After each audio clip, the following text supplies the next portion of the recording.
حضرات آپ سن رہے ہیں Razvi network international Islamic website بفیض روحانی حضور علامہ و مولانا الحاج الشاہ حسین احمد رضوی رحمت اللہ علیہ۔ یہاں یوٹیوب پر جو بھی چیز اپلوڈ ہوتی ہے اس سے ہمارا مقصد اور مشن ایک ہی ہے کہ مسلک و مذہب کا تحفظ ہو، لوگ اپنے بزرگوں کے عقائد و افکار سے وابستہ رہیں اور بالخصوص نوجوان نسل جو روز بروز نجدی ملاؤں اور صلح کلیوں کی گمراہ کن باتوں کو سن کر اپنا ایمان اپنا عقیدہ خراب کر رہے ہیں، وہ ان کو پہچان کر مسلک اعلیٰ حضرت کو سمجھیں اور اپنے ایمان کو بچائیں۔ اگر آپ حضرات بھی اپنے یہاں کی کوئی کانفرنس، جلسہ، کوئی پروگرام رضوی نیٹ ورک پر اپلوڈ کروانا چاہتے ہیں تو رضوی نیٹ ورک کے بانی جناب الحاج شیخ سجاد حسین رضوی سے رابطہ قائم کریں۔ What's app number 7878574416۔ برادران اہل سنت السلام علیکم ورحمۃ اللہ تعالی وبرکاتہ۔ آپ سن رہے ہیں اہل سنت والجماعت مسلک اعلیٰ حضرت کی سچی ترجمان website Razvi network international Islamic website بفیض روحانی حضرت علامہ مولانا الحاج الشاہ حسین احمد رضوی رحمۃ اللہ تعالی علیہ آپ تمامی خوش عقیدہ جنتی رضوی بھائیوں کو ایک پیغام دینا چاہتے ہیں کہ آج کے اس دور پرفتن میں ہر طرف سے وہابیت، دیوبندیت، صلح کلیت اور تمام فرقہ باطلہ اہل سنت والجماعت پر اور مسلک اعلیٰ حضرت پر انگشت نمائی کرنے کی ناقابل برداشت کوشش کر رہے ہیں۔ سامعین اہل سنت، اس رضوی نیٹ ورک کو منظر عام پر لانے کا مقصد صرف یہی ہے کہ مسلک و ملت کا کام ہو اور مسلک اعلیٰ حضرت گھر گھر پہنچ جائے اور ہماری وہ قوم جو دین سے ناواقف ہے وہ دین سے واقف ہو جائے، دین سے آشنا ہو جائے اور دیوبندیت، وہابیت، صلح کلیت ہمیشہ ہمیش کے لیے نیست و نابود ہو جائے۔ آج تک آپ حضرات علماء اہل سنت کی تقاریر، نعت و مناقب، یوٹیوب پر تصاویر، گنبد خضرا اور دیگر اسلامی تصاویر کے ساتھ سماعت کرتے تھے۔ اب رضوی نیٹ ورک ایک ایپ کی شکل میں آیا ہے جو کہ پوری دنیا میں کبھی بھی کہیں بھی اپنے موبائل پر MP3 کی شکل میں سن سکیں گے۔ اس کو ڈاؤن لوڈ کرنے کا طریقہ یہ ہے کہ اپنے موبائل میں پلے اسٹور میں جائیں اور لکھیں رضوی نیٹ ورک اور انسٹال کر لیں۔ ہم خوش عقیدہ جنتی رضوی بھائیوں سے گزارش کرتے ہیں کہ علماء اہل سنت کی تقاریر اور شعراء اہل سنت کی نعت و مناقب ہمیں زیادہ سے زیادہ بھیجیں تاکہ دین اور مسلک و ملت کا زیادہ سے زیادہ کام ہو سکے۔ بانی رضوی نیٹ ورک الحاج گدائے اعلیٰ حضرت شیخ سجاد حسین رضوی، واٹس ایپ نمبر 78574416۔ دینی ایمانی بھائیوں، ہم اپنی بات کو اعلیٰ حضرت کے ان چند مصروں کے ساتھ ختم کر رہے ہیں کہ دشمن احمد پہ شدت کیجیے، دشمن احمد پہ شدت کیجیے، ملحدوں کی کیا مربت کیجیے، دشمن احمد پہ شدت کیجیے، ملحدوں کی کیا مربت کیجیے، غیظ میں جل جائیں بے دینوں کے دل، یا رسول اللہ کی کثرت کیجیے۔ شرک ٹھہرے جس میں تعظیم حبیب، شرک ٹھہرے جس میں تعظیم حبیب، اس برے مذہب پہ لعنت کیجیے، اس برے مذہب پہ لعنت کیجیے۔ السلام علیکم ورحمۃ اللہ تعالی وبرکاتہ۔ برادران اہل سنت السلام علیکم ورحمۃ اللہ تعالی وبرکاتہ۔ آپ سن رہے ہیں اہل سنت والجماعت مسلک اعلیٰ حضرت کی سچی ترجمان website Razvi network international Islamic website بفیض روحانی حضرت علامہ مولانا الحاج الشاہ حسین احمد رضوی رحمۃ اللہ تعالی علیہ آپ تمامی خوش عقیدہ جنتی رضوی بھائیوں کو ایک پیغام دینا چاہتے ہیں کہ آج کے اس دور پرفتن میں ہر طرف سے وہابیت، دیوبندیت، صلح کلیت اور تمام فرقہ باطلہ اہل سنت والجماعت پر اور مسلک اعلی حضرت پر انگشت نمائی کرنے کی ناقابل برداشت کوشش کر رہے ہیں۔ سامعین اہل سنت، اس رضوی نیٹ ورک کو منظر عام پر لانے کا مقصد صرف یہی ہے کہ مسلک و ملت کا کام ہو اور مسلک اعلی حضرت گھر گھر پہنچ جائے اور ہماری وہ قوم جو دین سے ناواقف ہے وہ دین سے واقف ہو جائے، دین سے آشنا ہو جائے اور دیوبندیت، وہابیت، صلح کلیت ہمیشہ ہمیش کے لیے نیست و نابود ہو جائے۔ آج تک آپ حضرات علماء اہل سنت کی تقاریر، نعت و مناقب، یوٹیوب پر تصاویر، گنبد خضرا اور دیگر اسلامی تصاویر کے ساتھ سماعت کرتے تھے۔ اب رضوی نیٹ ورک ایک ایپ کی شکل میں آیا ہے جو کہ پوری دنیا میں کبھی بھی کہیں بھی اپنے موبائل پر MP3 کی شکل میں سن سکیں گے۔ اس کو ڈاؤن لوڈ کرنے کا طریقہ یہ ہے کہ اپنے موبائل میں پلے اسٹور میں جائیں اور لکھیں رضوی نیٹ ورک اور انسٹال کر لیں۔ ہم خوش عقیدہ جنتی رضوی بھائیوں سے گزارش کرتے ہیں کہ علماء اہل سنت کی تقاریر اور شعراء اہل سنت کی نعت و مناقب ہمیں زیادہ سے زیادہ بھیجیں تاکہ دین اور مسلک و ملت کا زیادہ سے زیادہ کام ہو سکے۔ بانی رضوی نیٹ ورک الحاج گدائے اعلی حضرت شیخ سجاد حسین رضوی، واٹس ایپ نمبر 7857844166۔ دینی ایمانی بھائیوں، ہم اپنی بات کو اعلی حضرت کے ان چند مصروں کے ساتھ ختم کر رہے ہیں کہ دشمن احمد پہ شدت کیجیے، دشمن احمد پہ شدت کیجیے، ملحدوں کی کیا مربت کیجیے، دشمن احمد پہ شدت کیجیے، ملحدوں کی کیا مربت کیجیے، غیظ میں جل جائیں بے دینوں کے دل، یا رسول اللہ کی کثرت کیجیے۔ شرک ٹھہرے جس میں تعظیم حبیب، شرک ٹھہرے جس میں تعظیم حبیب، اس برے مذہب پہ لعنت کیجیے، اس برے مذہب پہ لعنت کیجیے۔ السلام علیکم ورحمۃ اللہ تعالی وبرکاتہ۔ الحمدللہ نحمدہ ونصلی علی رسولہ الکریم، اما بعد فاعوذ باللہ من الشیطان الرجیم، بسم اللہ الرحمن الرحیم۔ لقد من اللہ علی المؤمنین اذ بعث فیہم رسولا، صدق اللہ العظیم وبلغنا رسولہ النبی الکریم۔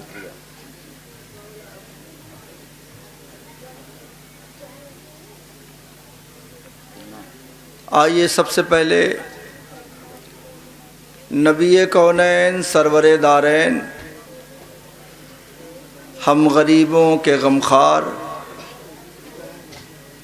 مدنی سرکار سیدنا احمد مجتبی محمد مصطفیٰ صلی اللہ علیہ وسلم کی بارگاہ بے کس پناہ میں ہدیہ درود پاک پیش کر لیں۔ پڑھیے اللہم صلی علی سیدنا و نبینا و مولانا محمد وآلہ وصحبہ وبارک وسلم، صلاۃ و سلام علیک یا رسول اللہ صلی اللہ علیہ وسلم۔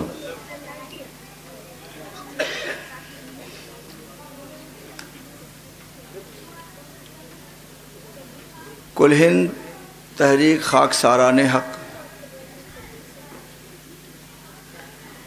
غوری گنج بنارس کے زیر اہتمام آج کی یہ نورانی بزم منعقد ہے۔ اس بزم نور میں آپ سب کی حاضری پر، اپنی حاضری پر ہم اللہ تبارک و تعالیٰ کا شکر کرتے ہیں کہ اس نے اپنے محبوب کی بزم میں حاضری کی ہمیں سعادت بخشی. سبحان اللہ سبحان اللہ. اس بزم میں آپ حاضر ہیں اور نبی پاک صلی اللہ تعالی علیہ وسلم کے ساتھ اپنے محبت کے رشتے کو ظاہر کرنے کی غرض سے ہم یہاں پہ اس وقت حاضر ہیں. تو کوشش یہ کریں کہ ہماری یہ حاضری عاجزانہ، مخلصانہ اور محبتانہ. میں سب سے پہلے جو میری عادت ہے 2 شعر بطور استغاثہ عرض کر لوں، پھر میں اپنی بات شروع کروں. سبحان اللہ. قاری صاحب تھوڑا سا توجہ. یہ بزم آپ حضرات نے بڑی محبتوں سے سجایا اور مرضی مولا ازہم اولا، کسی بھی کام میں اس کی کچھ نہ کچھ حکمت ہے. کل نہیں تو آج صحیح، ہمیں تو نبی پاک صلی اللہ علیہ وسلم کی عظمتوں کے چراغ کو ہر دم جلانا. کوئی وقت نہیں. عاشق تو سوتے اٹھتے بیٹھتے جاگتے، آج ہو کل ہو، کبھی بھی آپ اس کو پائیں گے تو وہ اپنے نبی کی نعت کے نغمے گنگناتا ہے اور اپنے نبی کی یاد کو مناتا رہتا ہے. اس کے لیے کوئی وقت کی تعین نہیں. سبحان اللہ سبحان اللہ. آپ نے یہ محبتوں کی بزم سجائی. بڑی محنت و مشقت کے بعد کوئی بزم سجتی ہے. میں نوجوانوں کو ان کے اس اقدام پر مبارکباد پیش کرتا ہوں، اہل محلہ کو خصوصی طور پہ، اور اس کو ذہن میں رکھتے ہوئے آپ کی طرف سے، اپنی طرف سے اور اہل اسٹیج کی طرف سے 2 شعر بطور استغاثہ میں عرض کرتا ہوں کہ نذرانہ خلوص ہمارا قبول ہو. خاص طور پہ محلے کے حضرات جو ہمارے منتظمین ہیں، نذرانہ خلوص ہمارا قبول ہو، دامن میں سب کے گلشن طیبہ کا پھول ہو. سبحان اللہ سبحان اللہ. آمین. دامن میں سب کے گلشن طیبہ کا پھول ہو اور دربار شوق ہم نے سجایا تو ہے ضرور. دربار شوق ہم نے سجایا تو ہے ضرور، سرکار دیکھ جائے تو محنت وصول ہو. سبحان اللہ سبحان. سرکار دیکھ جائے تو محنت وصول ہو. آقا کی بارگاہ میں ہم غلاموں کا یہ نذرانہ قبول ہو جائے تو یہی ہماری سب سے بڑی قیمت ہے.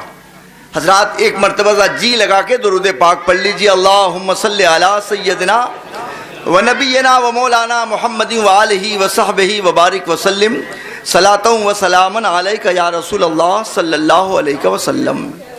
حضرات، ربیع النور شریف کی برکتیں، اس کی رحمتیں ہمارے اوپر سایہ فگن ہیں، اور آج ہم ان رحمتوں کی چھاؤں میں اس وقت ذکر نبی میں مشغول ہیں. یہ ہماری سعادت ہے. نبی کونین صلی اللہ تعالی علیہ وسلم اس کائنات میں جلوہ گر ہوئے. اس جلوہ گری کے تعلق سے ادھر سے ادھر سے کچھ گوشے میں آپ کے سامنے رکھ کے رخصت ہوں گا. ابھی میرے بعد مولانا حافظ و قاری شفیع احمد صاحب ہیں، اور چونکہ اعلان بھی ہو گیا تھا اور میں نے تو یہی سمجھا کہ جس کا جو وقت ہوتا ہے وہ اس کو ملتا ہے. میری اپنی طرف سے کوئی بات نہیں. اور اسٹیج پر آپ دیکھ رہے ہیں قاضی شہر بنارس اپنی عالمانہ شان جاہ و جلال کے ساتھ تشریف فرما ہیں. آپ بس یہ دیکھیں کہ یہ بزرگ ہو کے اور عمر کے اس مرحلے میں ہیں کہ بڑی دیر تک بیٹھنا ان کے لیے مشکل ہے، مگر یہ اسٹیج کی زینت بنے ہوئے ہیں اور ایک طریقے سے آپ سب کی سرپرستی فرمانے کے لیے حاضر ہیں. ان کو دیکھیں، اب اگر کوئی جوان اٹھ کے جائے گا تو مجھے اس کی جوانی پہ افسوس ہو جائے گا. اس لیے نبی کی محفل ہے تو اس محفل میں آپ پوری ایمانداری کے ساتھ حاضر رہیے گا.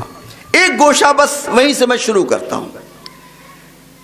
نبی پاک صلی اللہ تعالی علیہ وسلم دوشنبہ کے روز تشریف لائے. دوشنبہ پیر، ہمارے اپنے کچھ علماء بولتے ہیں بروز، ایمان افروز، وہابیت سوز، اس کے بعد کیا بولتے ہیں پیر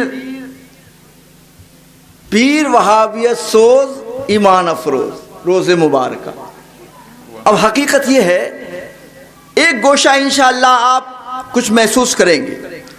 پیر کے دن، دوشنبہ کے دن تشریف لائے. آخر جمعہ کے روز پروردگار عالم نے اپنی اس نعمت کو بھیج دیا ہوتا. جمعہ تو مسلمانوں کا اسلامی دن ہے، جی بڑا مبارک دن ہے، ہفتے کی عید ہے. جمعہ میں تشریف لے آتے آپ. جمعہ میں نہیں، سنیچر میں آتے. سنیچر یہودیوں کا مقدس دن، سنیچر کے دن تشریف لاتے، پروردگار اس دن میں بھیج دیتا. سنیچر نہیں تو اتوار کے دن آتے، عیسائیوں کا مقدس دن ہے، مگر سنیچر میں نہیں آئے، اتوار میں نہیں آئے، جمعہ میں نہیں آئے. تشریف لا رہے ہیں کس دن؟ پیر کے دن. کسی مقدس دن میں جو پہلے سے مقدس مانے جا رہے تھے ان دنوں میں نہیں بھیجا گیا، بلکہ پیر کے دن بھیجا گیا. بتانا یہ تھا کہ اگر ان دنوں میں آتے تو کوئی کہہ سکتا تھا، عیسائی بولتا کہ ہمارے دن میں آئے اس لیے اس دن کی برکت مل گئی. سبحان اللہ. سنیچر میں آتے تو یہودی بولتے ہمارے مقدس دن کی برکتیں نصیب ہو گئیں اس لیے ایسا ہو گیا. جمعہ میں آتے تو کوئی کہہ سکتا تھا کہ جمعہ کی برکتیں مل گئیں. رب کو یہ منظور نہیں تھا کہ دنیا اس قسم کی باتیں کرے. رب نے اشارہ دے دیا کہ میرے نبی کو کسی دن سے برکت نہیں ملی، بلکہ میرا نبی وہ ہے جو خود برکتیں عطا کرنے والا. سبحان اللہ سبحان اللہ. میرے نبی سے دن کو برکتیں ملیں گی، میرے نبی کو کسی چیز کی برکت نہیں ملی ہے. اور یہیں سے اگر کہیں تو میں اس گوشے کو ذرا سا اجاگر کر دوں، پھر میں اپنی بات آگے بڑھاتا ہوں. آپ جانتے ہیں، تاریخ آپ نے سنی ہوگی، نبی کونین صلی اللہ علیہ وسلم اس دنیا میں جب تشریف لاتے ہیں تو اس وقت کیا ہے، آپ کے والد ماجد کا سایہ اٹھ چکا. تھوڑی سی تاریخ میں آپ کے سامنے رکھ دوں. یہ کون ہیں؟ حضرت عبداللہ، حضرت عبد المطلب کے نور نظر ہیں، بڑی شان کے مالک. نور محمدی سے آپ کی پیشانی جگمگاتی تھی.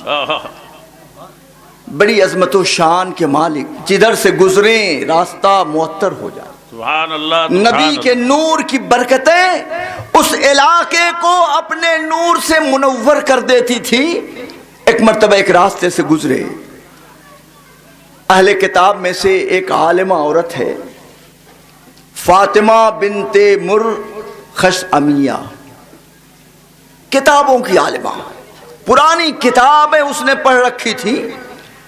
حضرت عبداللہ کو دیکھا تو اس نے اپنا میلان ان کی طرف ظاہر کیا، شادی کا پیغام دے ڈالا، ان کو اپنی طرف مائل کرنے کی کوشش کی، مگر حضرت عبداللہ شان بے نیازی سے گزر گئے، توجہ نہیں فرمائی. بھلا جس کو نبی کے نور کی برکتیں ملی ہوں وہ کسی اور کی طرف نگاہ ڈالے گا؟ گزر گئے۔ چند ہی دن کے بعد حضرت آمنہ رضی اللہ تعالی عنہا سے آپ کا عقد ہو گیا۔ نور محمدی حضرت عبداللہ کی سے منتقل ہو کے حضرت آمنہ تک پہنچ گیا۔ اب جب ایک دن اسی راستے سے گزرے، فاطمہ نے دیکھا، چہرہ پھیر لی، کوئی توجہ نہیں۔ حضرت عبداللہ فرماتے ہیں کہ ارے کل تک تو مجھے اپنی طرف مائل کرتی تھی، تو نے میرے ساتھ اپنے تعلق کا مطالبہ کیا تھا، آج کیا بات ہے کہ تو اپنا چہرہ پھیر رہی ہے؟ کیا معاملہ ہے؟ فاطمہ کتابوں کی عالمہ تھی، اس نے کہا اے عبداللہ میں کوئی گری پڑی عورت نہیں، میں کوئی بازاری عورت نہیں ہوں، میں بھی اپنی عزت کی حفاظت جانتی ہوں، میں کتابوں کی عالمہ ہوں، میں تمہاری پیشانی میں ایک نور دیکھتی تھی سبحان اللہ، اور میں یہ چاہتی تھی کہ وہ نور مجھے مل جائے۔ آج تمہاری پیشانی میں وہ نور نظر نہیں آ رہا ہے، کیا تم نے شادی کر لی؟ کہا کہ ہاں، آمنہ بنت وہب سے میرا نکاح ہو گیا ہے، میں نے ان کے ساتھ کئی دن گزارے ہیں۔ کہا یہی وجہ ہے آج وہ نور تمہارے اندر نظر نہیں آ رہا، وہ تمہاری بیوی کی طرف منتقل ہو چکا۔ کہنے لگی عبداللہ مجھے اسی نور کی خواہش تھی، اس لیے میں نے اپنے تعلق کا اظہار کیا تھا، اور وہ نور میری قسمت میں نہیں تھا، پروردگار عالم کو جہاں اس نور کو رکھنا منظور تھا وہ نور وہاں پہنچ چکا۔ سبحان اللہ سبحان اللہ۔ یہ حضرت عبداللہ ہے۔ نکاح کے بعد چند دن گزرے، شام کے تجارتی سفر میں روانہ ہوئے، مدینہ منورہ پہنچے، طبیعت خراب ہو گئی اور وہیں حضرت عبداللہ کا وصال ہو گیا۔ میں آپ کو تھوڑی سی اور بات بتا دوں، یہ حضرت عبداللہ کا نانی حال ہے۔ حضرت ہاشم ان کی شادی قبیلہ بنو نجار میں حضرت سلمہ سے ہوئی تھی، اور شام کے سفر میں ان کا انتقال ہوا اور وہیں حضرت عبد المطلب پیدا ہوئے۔ یہ تاریخیں بھی اپنے نبی کی یاد رکھی، کبھی کبھی اس کے بارے میں بھی سننے کی کوشش کریں۔ حضرت سلمہ جن کے ساتھ حضرت ہاشم کا عقد ہوا تھا، شرط یہ تھی کہ پہلی پیدائش مدینے میں ہو۔ وہ تو چلے گئے، ایک خوبصورت بیٹا پیدا ہوا، پیشانی کے پاس کچھ بال سفید تھے، عربی میں شیب کے معنی ہوتا ہے سفیدی، سبحان اللہ، شیب کے معنی سفید، کچھ بال سفید تھے۔ بچہ پیدا ہوا نانی حال میں تو لوگوں نے اس کا نام رکھ دیا شیبہ۔ بچہ پلا بڑھا، ہوش سنبھالا، بعد میں جب ہاشم کے بھائی مطلب کو خبر ملی کہ میرا بھتیجا مدینے میں پروان چڑھ رہا ہے تو گئے، بات چیت کی، اپنے بھتیجے کو لائے، اپنی سواری پر پیچھے سوار کیا۔ جب مکہ پہنچے تو تاریخ میں ملتا ہے کہ حضرت عبد المطلب کا لباس بڑا گندا تھا، عجیب و غریب عالم تھا۔ ایسے عالم میں لوگوں نے پوچھا کہ مطلب یہ تمہارے پیچھے کون ہے، کس کو لائے ہو؟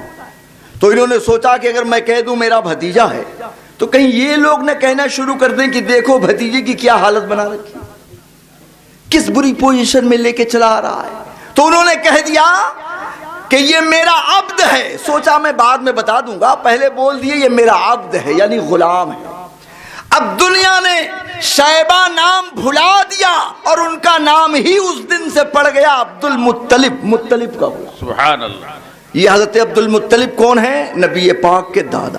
سبحان اللہ سبحان اللہ۔ ان سے کئی بیٹے پیدا ہوئے، سب سے منظور نظر ہیں حضرت عبداللہ۔ ان کے بارے میں نے آپ کو بتا دیا کہ جب حضرت آمنہ سے آپ کا عقد ہوا، کچھ دن وقت گزارا اور مدینہ طیبہ کے راستے شام جا رہے تھے، وہی انتقال ہو گیا۔ اب ذرا سوچو تاریخ کا خاص گوشہ میں رکھنے جا رہا سبحان ہوں. اللہ سبحان اللہ. میں شاعر تو نہیں ہوں لیکن توجہ کا ارے مستحق ہوں. عطا حضور سبحان اللہ سبحان اللہ. اصل میں آپ کی برادری کا نہیں ہوں لیکن پھر بھی کوشش کیجئے گا تھوڑا سا. دیکھیں آپ، نبی پاک صلی اللہ تعالی علیہ وسلم ابھی اس ظاہری عالم میں تشریف نہیں لائے، آپ کے والد کا سایہ سر سے اٹھ گیا، یتیم. مدینہ طیبہ میں حضرت عبداللہ دفن ہوئے. اب ذرا اندازہ لگاؤ ایمان والو،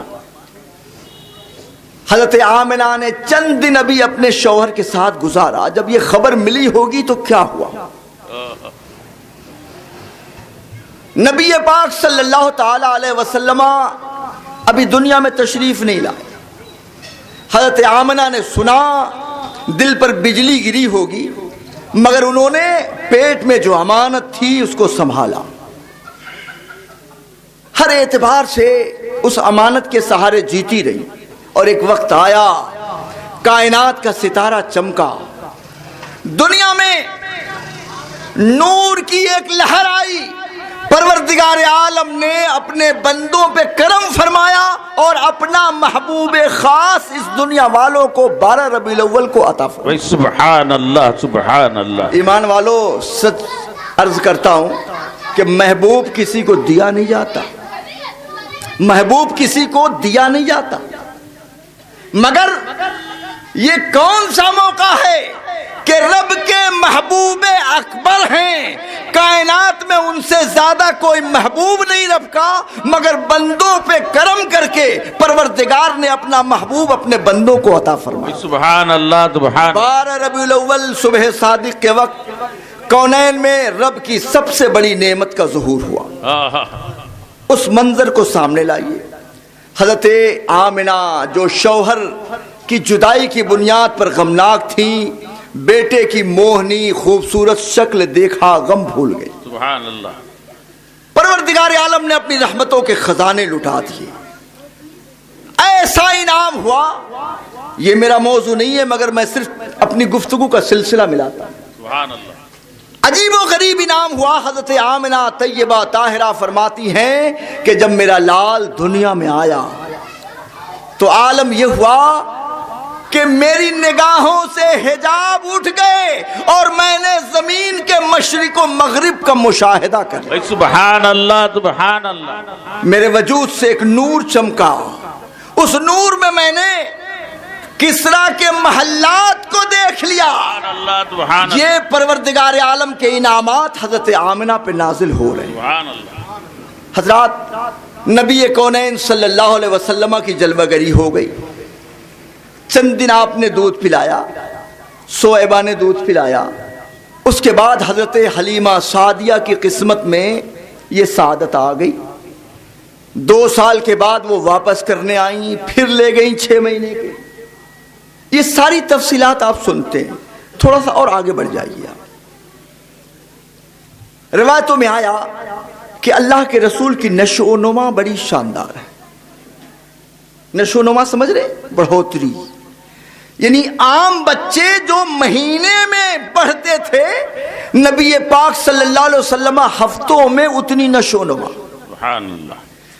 4 سال کا زمانہ گزرا ہوگا، آپ کی نشو و نما بہت اچھی. پھر 6 سال کا زمانہ آیا. حضرت آمنہ جو شوہر کی جدائی میں غمناک تھی، اپنے سسر حضرت عبد المطلب سے فرماتی ہیں کہ میں نے اپنے شوہر کے ساتھ چند دن گزارے اور میرے شوہر کا انتقال ہو گیا. بہت دور مدینے میں وہ دفن ہے. آج تک میں ان کی قبر تک نہیں دیکھ سکی. اگر آپ اجازت دیتے تو میں اپنے لخت جگر کو لے کے نکلتی، کم سے کم اپنے شوہر کی آخری آرام گاہ دیکھ لیتی. انہوں نے اتنی درد کے ساتھ حضرت عبد المطلب سے اپنی فریاد رکھی تھی کہ حضرت عبد المطلب نے فرمایا ٹھیک ہے، سفر کی تیاری کرو، اپنے بیٹے کو ساتھ لے لو، چلی جاؤ. اور حضرت آمنہ ام ایمن کو ساتھ لیتی ہیں. نبی پاک ساتھ میں ہیں. 6 سال کا مقدس زمانہ ہے. ایسے عالم میں ایمان والو اس زمانے کے سفر کی صعوبتوں کا اندازہ کرو. 600 کلومیٹر کے قریب کا عرصہ ہے. اتنے لمبے سفر پہ حضرت آمنہ اس وقت روانہ ہوئی تھی جب نبی پاک کی عمر شریف 6 سال. مدینہ پہنچ گئی, شوہر کی آخری آرام گاہ دیکھا, اور روایتوں میں ملتا ہے کہ اللہ کے رسول صلی اللہ علیہ وسلم کو یہودیوں نے دیکھا آتے, باتیں کرتے, پشت پہ مہر نبوت دیکھ. سبحان اللہ سبحان اللہ. حضرت ام ایمن نے ایک دن کہا کہ مجھے تو اس بچے کے بارے میں اب ڈر لگنے لگا. کہا کیا بات؟ کہا میں نے ابھی کچھ یہودیوں کو دیکھا, اس بچے کے بارے میں بات کر رہے تھے.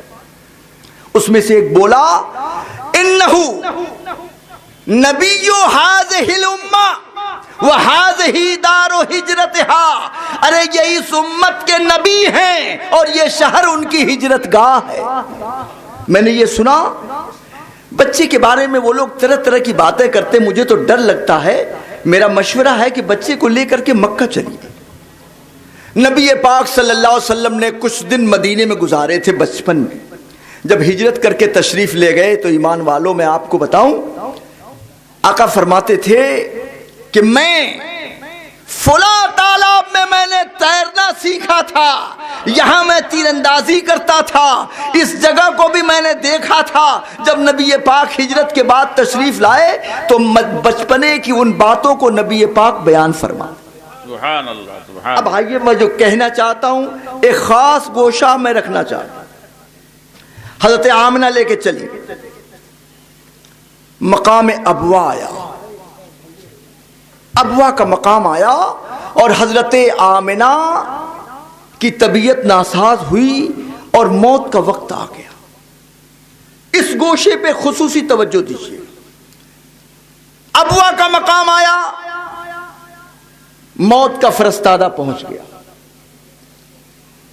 آخری وقت آ گیا. حضرت آمنہ لیٹی ہوئی, کوئی نہیں ہے ساتھ میں, گھر کا قریب کا کوئی آدمی ساتھ میں. کون ہے؟ ام ایمن. یہ کالی کلوٹی باندھی, ساتھ میں نبی پاک ہے. حضرت آمنہ بیماری کے عالم میں ہے, آخری وقت آ پہنچا ہے, سر تکیے پر ہے, لیٹی ہوئی, آنکھ کھولی, اپنے بیٹے کا چہرہ دیکھا, نگاہوں میں عجیب و غریب کیفیت آئی. کہنے لگی میرے بیٹے اب یہ میرا آخری وقت ہے, اگر وہ باتیں صحیح ہیں جو مجھے دکھائی گئی, جو مجھ پر ظاہر کی گئی, تو اے میرے بیٹے یاد رکھ تو دنیا کی طرف مبعوث کیا جائے گا, تجھے نبوت ملے گی, بعثت, تجھے بعثت کا مقام ملے گا. اور اس کے بعد کچھ جملے انہوں نے فرمائے تھے, عربی جملے ہیں, اس کو آپ سنیے. فرماتی ہیں اِنَّا کُلَّ حَيٍّ مَيِّتٍ وَكُلُّ جَدِيدٍ بَال, ہر زندے کو مرنا ہے, ہر نئی چیز پرانی ہو جائے گی. وَأَنَا مَيِّتٍ, میں بھی مر جاؤں گی, میرا بھی انتقال ہو جائے گا. وَذِكْرِي بَاقٍ, مگر میرا ذکر باقی رہے گا. لِأَنِّي وَلَدْتُ طَاهِرًا, اس لیے کہ میں نے ایک پاک شخصیت کو جنم دیا. سبحان اللہ سبحان ذکر اللہ باقی رہے گا. سبحان اللہ. سچ فرمایا حضرت آمنہ نے, دنیا کی ساری عورتوں کا ذکر گم ہو سکتا, سارے تذکرے مٹ سکتے ہیں, مگر وہ حضرت آمنہ جنہوں نے نبی پاک کو اپنے اندر رکھا اور ایک حسین و جمیل امانت دنیا کو حوالے کی ہے, دنیا جب تک رہے گی نبی پاک صلی اللہ علیہ وسلم کی والدہ ماجدہ کا ذکر ہمیشہ ہمیش کے لیے باقی رہے. سبحان اللہ سبحان اللہ. حق. انتقال ہو گیا, نبی پاک پر کیا گزری ہوگی اندازہ. 6 سال کی عمر ہے, باپ کا سایہ پہلے اٹھ چکا, 6 سال کی عمر, سفر کا عالم, کوئی شناسا نہیں, ایک صرف ام ایمن ساتھ ہیں. انہوں نے کس طریقے سے نبی پاک صلی اللہ علیہ وسلم کو سنبھالا, اندازہ لگائیے، مقام ابوا میں ان کی قبر بنی، ایک ٹیلہ ہے وہاں پہ قبر بنی، اور یہی میں رک کے تھوڑا سا میں بتاتا چلوں۔ ابوا کے مقام پہ حضرت آمنہ کی قبر تھی اور بہت سے لوگوں نے زیارت کی، میرا خیال ہے کہ حضرت قاضی صاحب نے بھی شاید زیارت کی۔ سبحان اللہ سبحان اللہ۔ حضرت جب حج پہ اس زمانے میں گئے تو اس زمانے تک ان کی قبر محفوظ تھی۔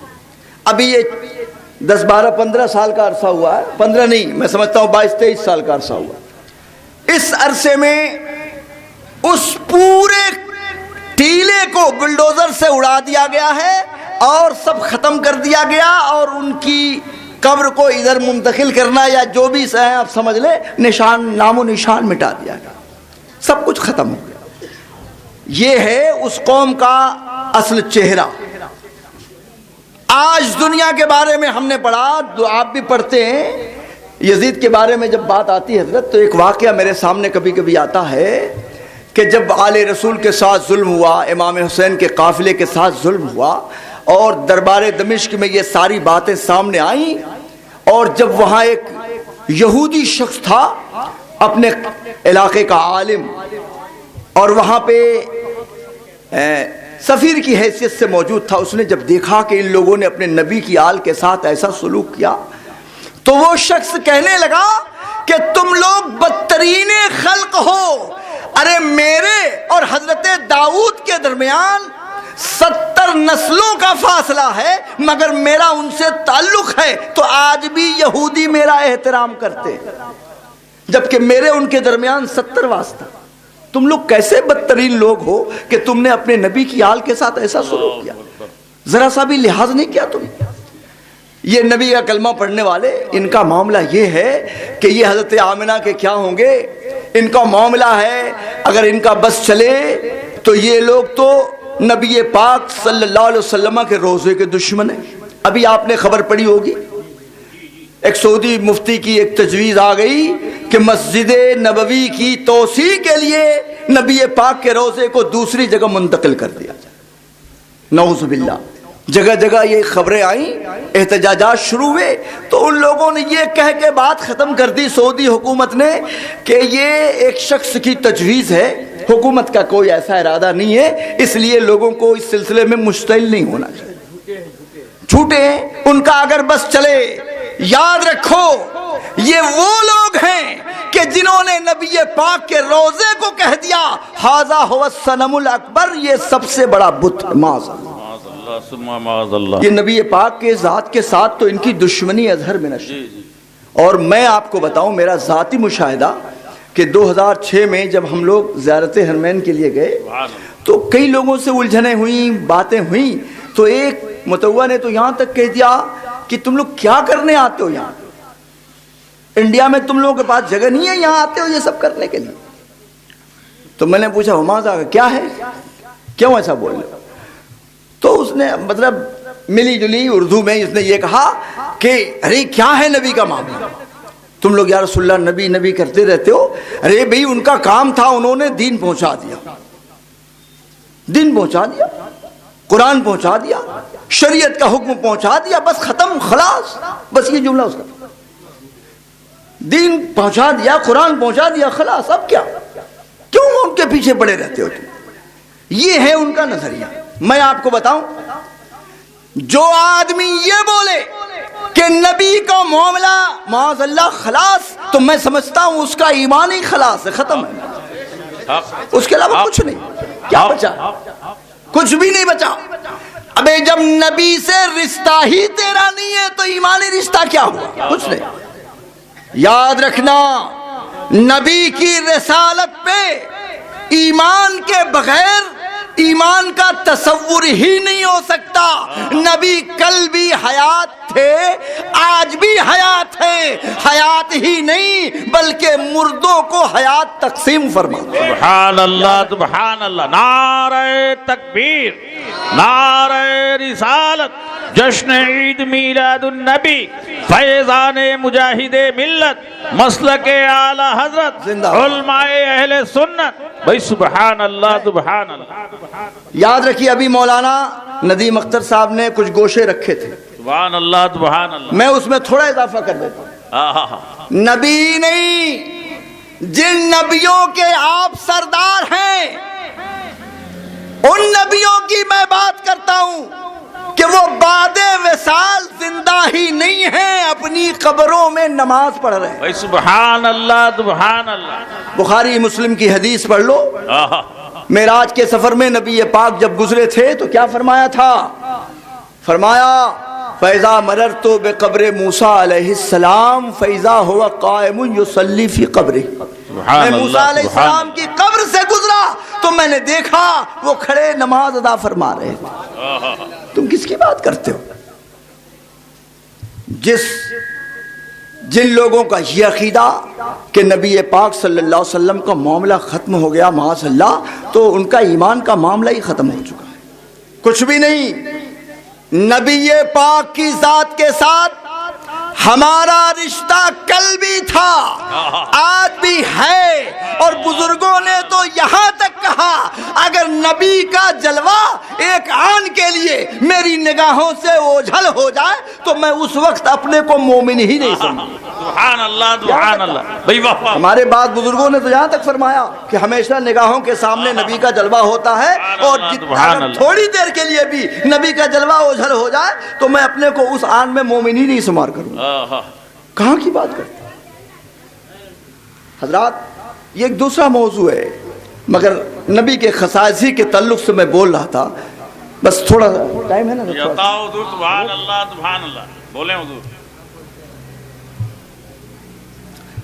درود پڑھ لے، میں اپنی بات پوری کر دوں. اللہم صلی علی سیدنا مولانا محمد وعلی آل سیدنا مولانا محمد مبارک وسلم الصلاۃ والسلام علیک یا رسول اللہ صلی اللہ علیہ وسلم. ام ایمن نبی پاک کو لے کر کے مکہ آئی. ام ایمن کون ہے؟ یہ حضرت خدیجہ سے نبی پاک کو عطا ہوئی اور بعد میں عطا ہوئی. پہلے انہی کی خاندان میں ہے، حبش کی رہنے والی ہے، خادمہ ہے، کالی کلوٹی. مگر میں کیا بتاؤں، سینہ اتنا پرنور پایا تھا کہ نبی پاک کی تربیت، آپ کی دیکھ ریکھ اور آپ کی خدمت کا انہیں موقع ملا. سبحان اللہ سبحان اللہ. کالی تھیں، کسی نے اگر ذرا سا کچھ کہہ دیا تو نبی پاک تڑپ جاتے. سبحان اللہ سبحان اللہ. آج کا جرا ماحول ہے اس کے مطابق میں عرض کرنا چاہتا ہوں. کسی نے کہہ دیا اے ابن السودا، کسی نے کسی کو برا بھلا کہنے کے لیے کہہ دیا یا ابن السودا، ایک کالی عورت کے بیٹے. یہ گالی کا ایک انداز، کالی عورت کے بیٹے. اللہ کے رسول نے سن لیا اور اس کے بعد جلال میں فرماتے ہیں لقد تفحل کیل، لقد تفحل کیل، لقد تفحل کیل. پیمانہ اچھل گیا، پیمانہ بھر گیا. فرمایا انبل البیضا وحضتنی السودا، میں گوری خوبصورت عورت کا بیٹا ہوں اور میری کفالت و تربیت کالی عورت نے کی ہے. فانا ابنہما جمیعا، تو میں ان دونوں کا بیٹا ہوں. سبحان اللہ سبحان اللہ سبحان اللہ. ایمان معتبر ہے. اصل دل دیکھا جائے گا. چہرہ بڑا گورا ہے، دل کالا ہے، تو اس چہرے کا گوراپن کس کام کا؟ اور چہرہ کالا ہے مگر دل کے اندر ایمان کی روشنی ہے تو وہ کالا چہرہ ہی خوبصورت ہے. سبحان اللہ سبحان اللہ. ارے بلال کالے ہیں تو کیا ہوا، نبی کے عشق نے انہیں سارے گوروں کا سردار بنا دیا. سبحان اللہ سبحان اللہ. تفریق مت کرو. ایمان کی بنیاد پہ عزتوں کا دار و مدار. نبی پاک صلی اللہ علیہ وسلم کی امت ان کا کلمہ پڑھنے کے ناطے اس پیغام کو بھی اپنے دل میں جگہ دینے کی کوشش کرنا کہ اسلام ایسی کسی چیز کا قائل نہیں ہے کہ جس کی بنیاد پہ ایمان والوں میں تفریق، دوری اور منافرت پیدا. ہم سب کو اللہ کے رسول نے ایمان کے نام پر اکٹھا فرما دیا. ہم بکھرے لوگ تھے، نبی نے ہم کو اکٹھا کر دیا. اب اس کے خلاف کوئی معاملہ اللہ و رسول کی بارگاہ میں پسندیدہ نہیں۔ اب سنیے، حضرت ام ایمن نبی پاک کو لے کے آئیں۔ اب اندازہ لگائیں، نبی پاک صلی اللہ علیہ وسلم کا بچپن آپ نے دیکھا، پیدائش دنیا میں تشریف لانے سے پہلے ہی باپ کا سایہ اڑ گیا، ابھی 6 سال کے ہیں ماں کا سایہ اڑ گیا، 8 سال کے ہوئے شفیق دادا گزر گئے، تینوں مرحلے رکھیے سامنے۔ میں آپ کی تھوڑی توجہ چاہتے ہوئے 2-3 جملے عرض کرنا چاہوں گا۔ آج کے زمانے میں یتیم کس کو بولتے ہیں؟ یتیم کو جس کے ماں باپ کا انتقال ہو گیا، وہ قابل رحم ہوتا ہے۔ آج کے دور میں ماں باپ سب سے بڑے سرپرست ہیں۔ اگر کسی کے ماں باپ نہیں تو لڑکا اپنی صلاحیتوں کو ظاہر نہیں کر پاتا۔ بولو ہے کہ نہیں ایسا؟ ماں باپ ہوتے ہیں تو اس کی دیکھ ریکھ کرتے، سنبھالتے ہیں، اچھی جگہوں پہ لگاتے ہیں، تعلیم دلواتے ہیں، اچھی تربیت دیتے ہیں، سارا معاملہ ماں باپ کی، دادا وغیرہ کی ذمہ داری ہوئی۔ اگر اس میں سے کوئی نہیں ہے تو لڑکا بے راہ ہو جائے، اپنی صلاحیتوں کا اظہار نہیں کر پائے گا۔ ایسا نہیں ہے کہ کوئی لڑکا بالکل شروعی سے عالم بن کے آتا ہے، حل ہی نہیں، بچپنا تو تقریباً سب کا برابر ہی ہوتا، لیکن آگے بڑھنے کے لیے جب اس کو اچھے موقع ملتے ہیں تو اپنی صلاحیتوں کو کھولنے کا موقع مل جاتا ہے، اور اگر غلط ہاتھوں میں پڑ گیا تو صلاحیتیں مر جاتی ہیں۔ ماحول کی بات ہوتی ہے۔ ہم لوگ اپنی زبان میں ایک جملہ بولتے ہیں، ذرا برا مت مانیے گا، بولتے ہیں کہ گاؤں کی پڑھائی اور شہر کی گھمائی برابر ہے۔ کیوں؟ شہر میں پڑھنے لکھنے کا ماحول ہے تو لڑکا نو پڑھنے والا بھی شہر میں آنے کے بعد کچھ نہ کچھ تو دیکھ ہی لیتا ہے، اور گاؤں کا ماحول محدود ہوتا ہے۔ مطلب یہ ہوا کہ ایک یتیم بچہ اپنے کمالات کو ظاہر نہیں کر پاتا، کوئی سرپرست نہیں ہے، اس کا کوئی دیکھ ریکھ کرنے والا نہیں ہے، اس بنیاد پہ وہ ساری سرپرستیوں سے محروم ہو کے اپنی صلاحیتیں ظاہر نہیں کر پاتا، ترقی نہیں کر پاتا، اور دوڑ میں وہ پیچھے رہ جاتا ہے، اپنا صحیح مقام نہیں لے پاتا۔ بولو ایسا ہے کہ نہیں؟ ایسا عموماً ہوتا ہے۔ اب میں آپ سے پوچھتا ہوں، نبی رب کے محبوب اعظم، تو کیا یہ بہتر نہ ہوتا کہ نبی کے ماں باپ دادا زندہ رکھے جاتے، نبی کے ماں باپ رہتے، تاکہ نبی پاک صلی اللہ علیہ وسلم کی تربیت کرتے، ان پر اپنی محبتیں نچھاور کرتے، ان کو زندگی کی دوڑ میں آگے بڑھنے میں مدد دیتے، اور بھی بہت سارے کام جو ماں باپ کی شفقتوں کے تعلق سے وہ سب ہوتا۔ دادا رہتے، ماں باپ نہیں تو دادا ہوتے۔ میں نے بارگاہ رب العزت میں سوال کیا کہ مولا، یہ تیرا محبوب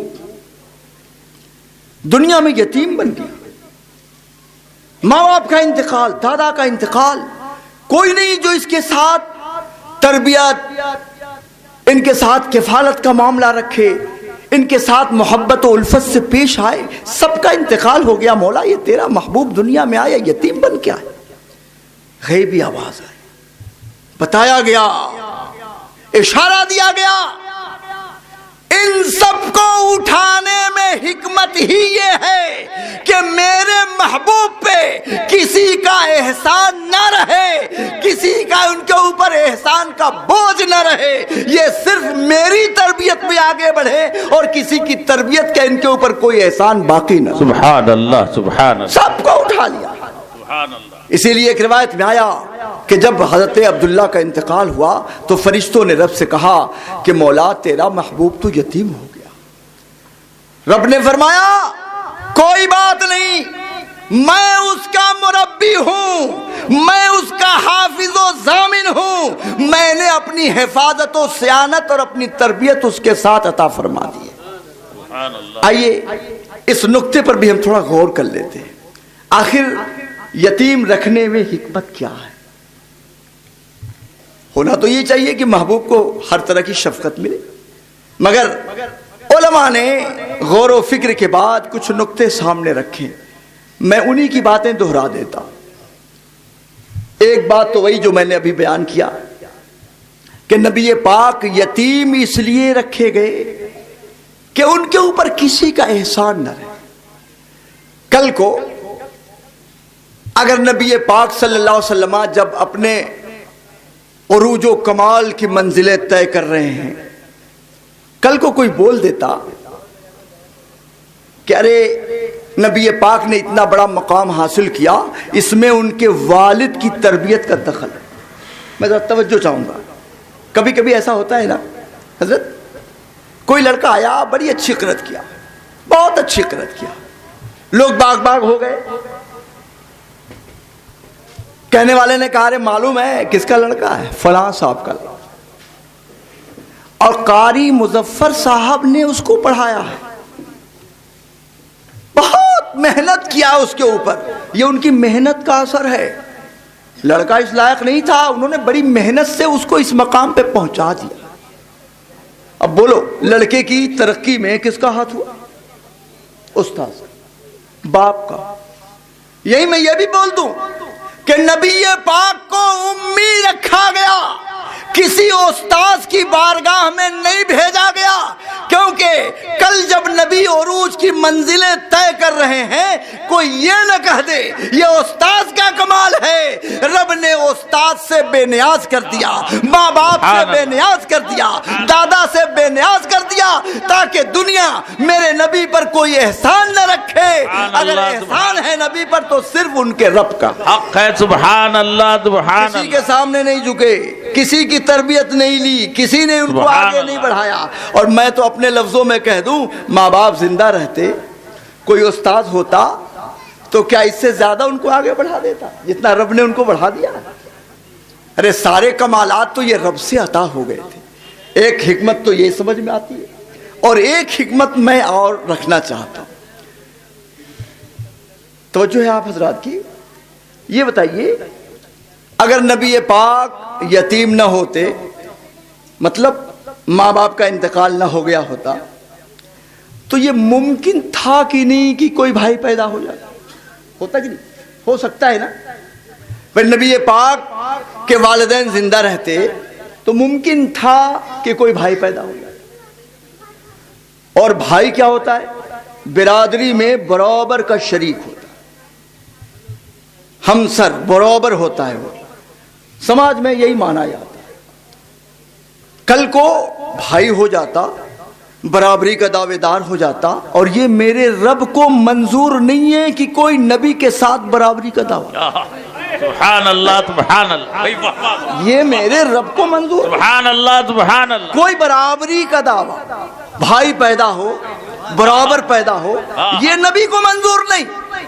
سبحان اللہ. کوئی ایسا رشتہ جو برابری کا تصور پیدا کرے رب کو منظور نہیں. سبحان اللہ سبحان اللہ. آج کل یہ لوگ بولتے ہیں وہ بڑے ہیں تو وہ بڑے ہوئے، ہم چھوٹے ہوئے سو نبی ہمارے بڑے بھائی ہوئے. معاذ اللہ، معاذ اللہ ثم معاذ. وہ بول دیتے ہیں، رشتہ جوڑتے ہیں. جبکہ قرآن اٹھاؤ، قرآن کیا کہتا ہے؟ ما کان محمد ابا احد من رجالکم ولکن رسول اللہ وخاتم النبیین.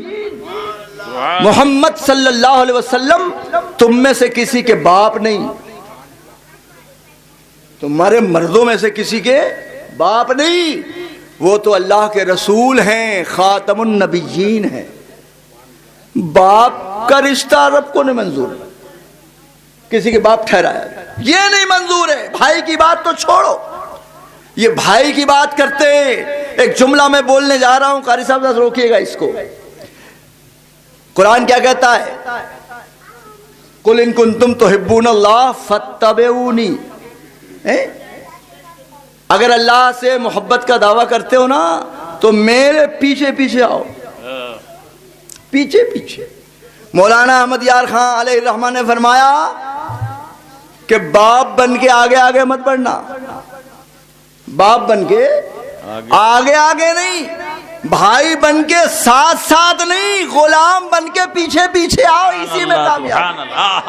بھائی سبحان اللہ سبحان اللہ. باپ بن کے آگے مت بڑھنا، بھائی بن کے ساتھ چلنے کی کوشش مت کرنا، غلام بن کے پیچھے پیچھے آؤ.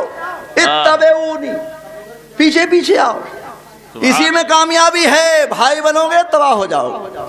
سبحان اللہ. رب کو منظور نہیں کہ کوئی بھائی بنے.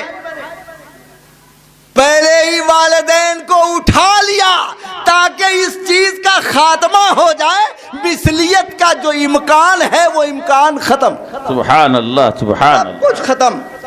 اور اسی لیے میں کہتا ہوں ایک جملہ اور بولنے جا رہا ہوں کہ نبی پاک کی اولاد کو زندہ نہیں رکھا گیا. جی بیٹے ہوئے مگر اٹھا لیے گئے. کیوں؟ اس میں بھی وہی حکمت ہے.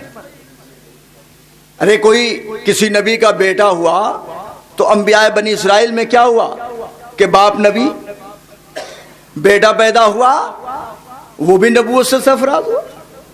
کتنی ایسی مثالیں ہیں کہ باپ نبی بیٹا بھی نبی پودا بھی نبی. سلسلہ چلتا رہتا تھا.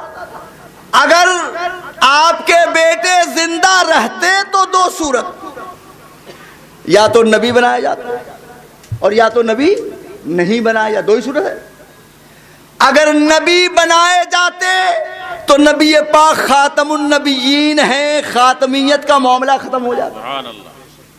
اگر نبی ہوتے بیٹے تو آپ خاتم النبیین نہیں رہتے. اور نبی نہ بنائے جاتے تو یہودی عیسائی طنز کرتے کہ ہمارے نبی ان کے بیٹے بھی نبی، مگر تمہارے نبی وہ ہیں کہ ان کے بیٹے نبی نہیں بن سکے. ارے ہمارے یہاں بنی اسرائیل میں تو باپ کا بیٹا بھی نبی ہوا، مگر تمہارے نبی کو یہ فضیلت نہیں ملی کہ بیٹا بھی نبی ہو جاتا. اس میں تمہارے نبی کمتر ہو گئے. یہ جزوی فضیلت کی بات آ جاتی. اس لیے بیٹے اٹھا لیے گئے، ماں باپ کو پہلے ہی اٹھا لیا گیا تاکہ کہیں سے بھی نبی کی ذات کے ساتھ برابری کا معاملہ ہی ختم ہو. یتیم بنا دیے گئے. اور ایک آخری گوشہ اس میں تھا کیا حضرات، ہوتا کیا ہے آج کل تو نیتاؤں کا زمانہ ہے. کیوں حضرت؟ نیتا گیری بہت عام ہو گئی. اگر سی بی آئی کا چھاپا پڑتا ہے تو پتا چلا کہ ان کے گھر سے 50 کلو سونا نکلا ہے. کتنے ارب خرب روپے مل جاتے ہیں. بڑے بڑے ہیں لے بیٹھے ہوئے. ابھی جیتنے والے ایم پیوں کی فہرست آئی تو اس میں کسی کی ملکیت 6 کروڑ، کسی کی 35 کروڑ، کسی کی 70 کروڑ. ایسے ایسے. آپ مجھے بتاؤ، یہ بولتے ہیں ہم غریبوں کے ہمدرد ہیں، ہم غریبوں کا دکھ درد بانٹیں گے. ارے جو اپنے منہ میں سونے کا چمچہ لے کے پیدا ہوگا وہ غریب کا درد کیا سمجھے؟ جس نے کبھی دیکھا ہی نہیں بھوک کیا ہوتی ہے، پریشانی کیا ہوتی ہے، درد کیا ہے، یتیمی کیا ہے، پریشان حالی کیا ہے، مسکینیت کیا ہے، وہ کیا جانے گا؟ جو پشتہا پشت سے کروڑوں کروڑ میں کھیلتا آیا اس کو کیا معلوم، اس کو کیا احساس ہوگا؟ یہ اسلام ہے جو اپنے ماننے والوں کو غریبوں کے درد کو سمجھاتا ہے. 1 مہینہ اسلام کہتا ہے روزہ رکھو. غریب بھی رکھے گا، امیر بھی رکھے گا. تم بھی رکھو، تم بھی رکھو. ایک آدمی جس کے پاس غلوں کے انبار ہیں، پیسوں کا ڈھیر ہے، اس کو کیا پتا بھوک کیا ہے. اسلام نے کہا نہیں، 1 مہینہ تو بھی روزہ رکھ. تیرے گھر میں بھرا ہوا ہے کھانا تو اس سے کیا ہوا، 1 مہینہ رکھ. صبح صادق سے غروب آفتاب تک بھوکا، حالت خراب ہو جاتی ہے. بھوکا رہتا ہے تو اس کو احساس ہوتا ہے کہ بھوک کیا ہے، بھوک کس کو بولتے ہیں، تکلیف کیا ہوتی ہے. اسلام نے احساس دیا. اور جب ایک مالدار مسلمان رمضان کے مہینے میں بھوکا رہتا ہے، پیاسا رہتا ہے، تو اس کو غریبوں کی بھوک کا اندازہ لگتا ہے. اب جب کسی غریب کو بھوکے کو دیکھتا ہے تو اپنی تجوریوں کا منہ کھول دیتا ہے اور کوشش کرتا ہے کہ لے جا کے کھانا کھا لے، تیری بھوک کی وجہ سے مجھے تکلیف ہو رہی ہے. سبحان اللہ. سبحان اللہ. بولا ایسا ہے کہ سبحان اللہ. اگر اسلام اگر اس کو بھوکا نہیں رکھتا تو ایک امیر آدمی کیا غریب کی بھوک سمجھتا؟ قربان جاؤ. نبی پاک کی تو وہ ذات ہے کہ جن سے ساری کائنات کے غریبوں، مسکینوں، بیواؤں، فقیروں، محتاجوں کو امان ملنی ہے. سبحان اللہ. سبحان ان سے مدد ملنی ہے. اس لیے نبی پاک کو بچپن میں یتیمی کے دور سے گزارا گیا، یتیمی کا درد انہیں دیا گیا، پریشانیوں کے دور سے گزارا گیا، تاکہ کل جب نبی پاک عروج کے زمانے میں آئیں گے اس وقت میں کوئی غریب آئے، کوئی محتاج آئے، کوئی بھوکا آئے، کوئی پیاسا آئے، کوئی پریشان حال آئے، کوئی بیوہ آئے، تو نبی پاک کو ان دردوں کا احساس کرایا گیا تھا تاکہ نبی اس وقت میں ان کے درد کو محسوس کریں۔ کوئی مسکین آئے تو اس کے سر پہ شفقت کا ہاتھ رکھیں، کوئی غریب آئے اس کی مدد فرمائیں، کوئی محتاج آ گیا تو مال غنیمت میں پہلے اس کو حصہ دیا جائے، اس لیے کہ نبی پاک کو اس درد کا پورا احساس دلایا گیا۔ حضرات، ایک یتیمی اور رب نے کتنی حکمتیں رکھ دی ہیں اندازہ لگائی۔ حضرات، اللہ کا شکر ہے ہم اسی نبی رحمت کے ماننے والے ہیں، اور نبی رحمت کے فضائل خصائل، ان کے محامد کا بیان کوئی کیا کر سکتا ہے؟ سبحان اللہ، سبحان اللہ۔ ہمارے آپ کے بس کی بات نہیں ہے۔ کہنے کے لیے تو کہا جائے گا کہ نبی کے فضائل متناہی ہیں، مگر یہ متناہی ہونا اللہ تبارک و تعالیٰ کے لیے جو غیر متناہی بولا جاتا ہے اس کے اعتبار سے، ہمارے اعتبار سے بولا جائے تو غیر متناہی۔ یہ یاد رکھیے گا، اتنے خصائل و فضائل ہیں، ہمارے آپ جیسے لوگوں کی بس کی بات نہیں ہے۔ بس اتنا کہہ کے چپ ہو جائیے کہ لیکن رضا نے ختم سخن اس پہ کر دیا، مالک کا بندہ خلق کا آقا کہوں تجھے۔ اور بس اتنی سی بات ہے کہ نبی پاک اس عالم میں تشریف لائے رب کا سب سے بڑا انعام بن کر۔ خوشیاں منائیے، خوشیاں منائیے، عید منائیے، اس لیے کہ یہ عید کس کی ہے؟ اس کی جو ان سے متعلق ہے۔ عیسیٰ علیہ السلام نے جب دعا فرمائی تھی خوان اترنے کی تو یہی کہا تھا، ربنا انزل علینا مائدۃ من السماء تکون عیدا لنا عیدا لاولنا وآخرنا۔ سبحان اللہ، سبحان اللہ۔ کیا؟ اے رب، ہمارے اوپر آسمان سے ایک دسترخوان اتار دے جو ہمارے اگلوں ہمارے پچھلوں کے لیے عید ہو، اگلے پچھلے کے لیے نہیں، نہ آپ کا لفظ غور کیجئے گا، ہمارے اگلوں کے لیے عید، ہمارے پچھلوں کے لیے عید۔ کس کی؟ جو ان کا ہے اسی کی عید بنے گی، دوسرے کی نہیں۔ عید میلاد النبی عید کس کی؟ جو نبی کا، بس سیدھی بات ہم جانتے، جو نبی کا ہے یہ اس کے لیے عید ہے، اور جس نے ان سے رشتہ ہی نہیں جوڑا تو اس کے لیے تو عید نہیں وعید ہی ہوگی، منہ لٹکائے پھرے گا، ادھر بھاگے گا ادھر بھاگے گا، اس لیے کہ ان کے باوا بھی اس وقت پہاڑوں میں بھاگتے پھرتے تھے، وہ بھی گھومتے پھرتے تھے، شیطان پہاڑوں میں سر ٹکرا رہا تھا، چھپتا پھر رہا تھا، ارے وہ آ گیا جو میری حکومت کا خاتمہ کر دے، اس کو بڑا غم تھا، بڑی تکلیف تھی۔ تو آج بھی کچھ لوگ ہیں اس کی اولادوں میں جو بڑی تکلیف میں، مرحم الحمدللہ سنی صحیح العقیدہ، ہم اتنا کہہ کر کے گزر جانا چاہتے ہیں کہ نثار تیری چہل پہل پہ ہزاروں خوشیاں ربیع الاول، جہاں میں ابلیس کے علاوہ سبھی تو خوشیاں منا رہے ہیں۔ سبحان اللہ، خوشیاں منائیے، دھوم مچا دو آمد کی، آپ بول دو ایک مرتبہ، دھوم مچا دو آمد کی، آ گئے سرکار۔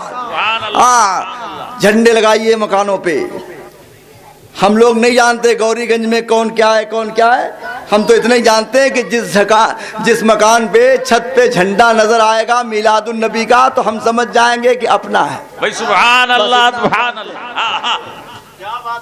یہاں جس مکان پہ جھنڈا نظر آ گیا نا، ایک جھنڈا ہے تو اپنا، اور اگر دو چار جھنڈے لگ گئے تب تو بولیں گے ٹی ٹی ایس ٹائپ کا، سبحان اللہ، سبحان اللہ۔ زبردست ٹائپ کا اپنا ہے۔ لگائیے، جھنڈے لگائیے، خوشیاں منائیے. نبی کی نعمت ملی ہے نا تو نعمت کا اظہار کیجئے. نعمت چھپائی نہیں جاتی، نعمت کو ظاہر کیا جاتا. سبحان اللہ سبحان اللہ. یاد بھی کیجئے. وَأَمَّا بِنِعْمَتِ رَبِّكَ فَحَدِّثْ. اپنے رب کی نعمت کا خوب خوب چرچا کرو، اپنے میں بھی بیان کرو. ذکر تمہارا تمہارے رب کے درمیان ہوگا، اور مجلس میں، جلسے میں، کانفرنسوں میں اپنے نبی کی یاد، ان کی نعمت کا تذکرہ کرو. یہ تحدیث نعمت ہوگا. اللہ تعالیٰ آپ کی اس کوشش کو قبول فرمائے، اور آپ نے بڑی محنتوں سے یہ بزم سجائی ہے. اللہ تعالیٰ آپ کی اس محنت کا پھل اپنے فضل و کرم کے شایان شان عطا فرما دے. وآخر دعوانا ان الحمدللہ رب العالمین.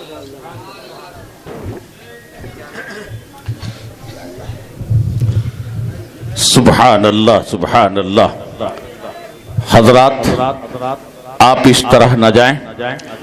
اگر ضروریات سے بس میں سرکار ہے، شاعر کا سخن اور چلے، نعتیہ دور چلے، دور چلے، دور چلے، ایک بار اور چلے، اور چلے، اور چلے. میں مظفر حسین صاحب قبلہ سے گزارش کروں گا کہ بہار بن کے جو آؤ تو کوئی بات بنے. بہار بن کے جو آؤ تو کوئی بات بنے. کلی کلی کو ہنساؤ تو کوئی بات بنے. اور بہت ہی ناز ہے تم کو جو اپنے لہجے پر نبی کی نعت سناؤ تو کوئی بات بنے. مائک پر مظفر حسین صاحب قبلہ.